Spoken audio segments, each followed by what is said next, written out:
Hey everyone, welcome back to Gaming for Beginners. So in this video, I'm going to show you how to set up 8-ball pool. So let's begin. First of all, open your 8-ball pool application. Now here on the left top, tap on this profile icon. Now as you can see, we have choose the avatar. You can change the avatar, and here at the bottom you can see the name. So here tap on this name, and here you can enter any of the username that you want. So suppose I'm writing the username, and now tap on confirm. So it will take some time and it's done.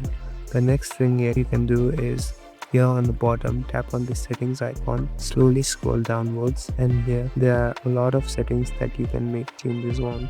So the main thing is this Q sensitivity. You can adjust it to normal or slow.